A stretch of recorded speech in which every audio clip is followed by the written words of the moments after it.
Hello friends. I want to talk today about when systems change within a school and how boards can support complex implementation without overstepping their boundaries. We'll take an example of introducing a new management information system. Now, introducing a new MIS often looks from the outside like it's a technical upgrade.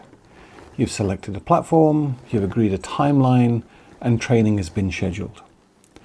Yet, anyone who's lived through this knows that these changes are rarely just technical, they're actually systemic, which means that they sit right in the space where boards often feel uncertain. Close enough to strategy to matter, but close enough to operations to feel dangerous. Let's start with a simple observation that when capable people are working hard and outcomes are still inconsistent, the problem often isn't motivation or competence, it's the system itself. That doesn't mean the board needs to understand the system in detail, but it does mean the board needs to recognize when the system itself is under strain. And a new management information system is a good example of this. On paper, it promises coherence and integrated data and streamlined workflows and better visibility. In practice, it exposes fault lines that were probably already there. Finance teams worry, often rightly, about data integrity and audit trails and control. Teachers will encounter new interfaces, new expectations, and new ways of recording learning. And leaders are asked to standardize processes that were perhaps previously informal or locally adapted. And suddenly questions emerge that are not really technical at all.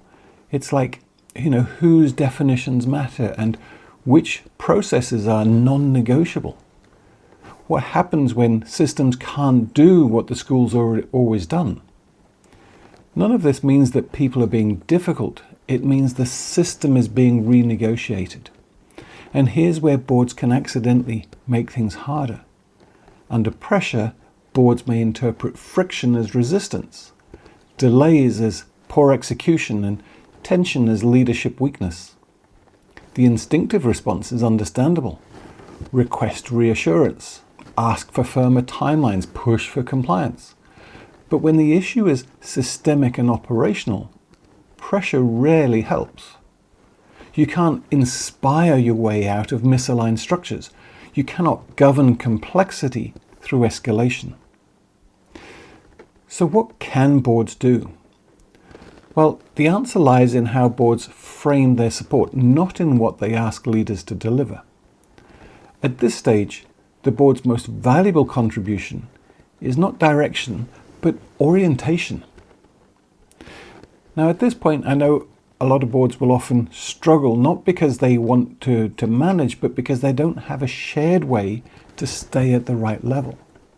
And here's where a framing discipline helps. In the board deck, complex implementation is treated as a system-level challenge, not a delivery failure.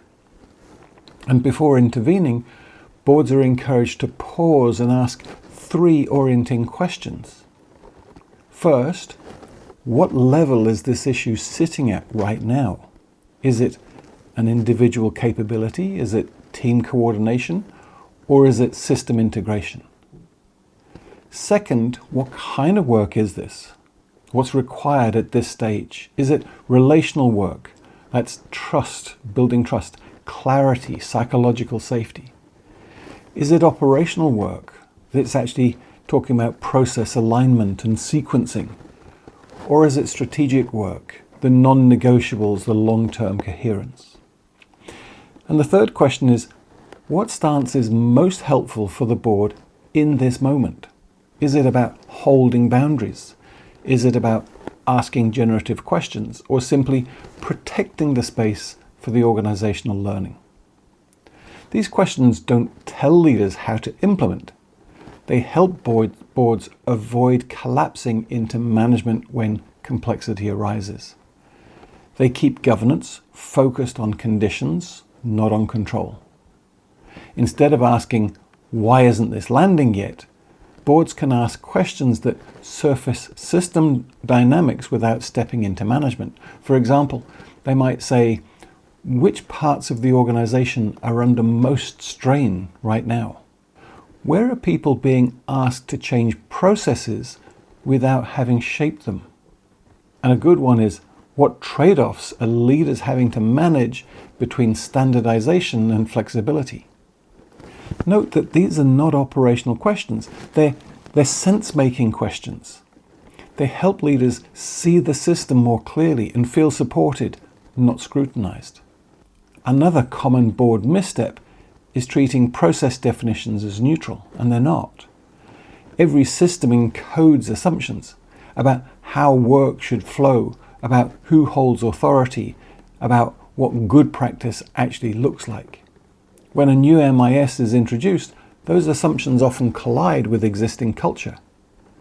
Now, boards don't need to decide whose process wins, but they do need to recognize that this collision is inevitable and normal.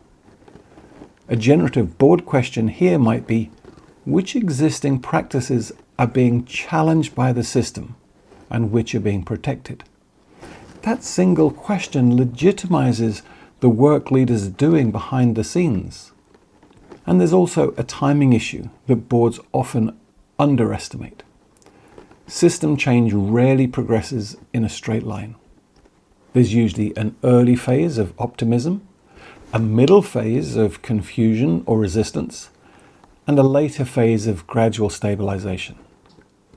Boards that intervene hardest in the middle phase, when ambiguity is highest, often create more noise than clarity. Here, the board's role is to hold steady, to ask, what would success look like at this stage, not at the end? What indicators tell us the system is learning, even if it isn't settled yet? Those questions protect leaders from premature judgment and keep governance aligned with reality. Importantly, none of this requires the board to abandon oversight. Risk still matters, data integrity still matters, safeguarding still matters. But good boards distinguish between those non-negotiables and work-in-progress tensions. When everything is treated as urgent and fixed, leaders lose the room to maneuver.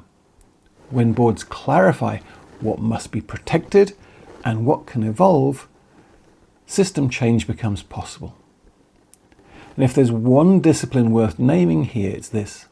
During complex implementation, boards add value by asking questions that reveal patterns, legitimize trade-offs, and reduce unnecessary pressure.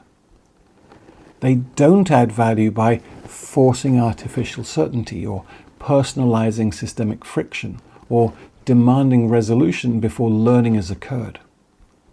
Seen in this way, supporting a new MIS is not about technology at all, it's about governance maturity. The ability to recognize when an issue sits at the system level requires operational coherence and therefore calls for inquiry before instruction. Boards that develop this discipline don't become less authoritative, they become more effective. They create the conditions in which leaders can do the hard work of integration and in which systems eventually serve the organization rather than distort it. So if boards are facing a system change and feels the urge to lean in hard, the most useful phrase might be this: before we intervene, what kind of problem is this? And what kind of support would genuinely help right now? That question won't appear in any implementation manual, but it might be the difference between a system that is imposed and one that actually works.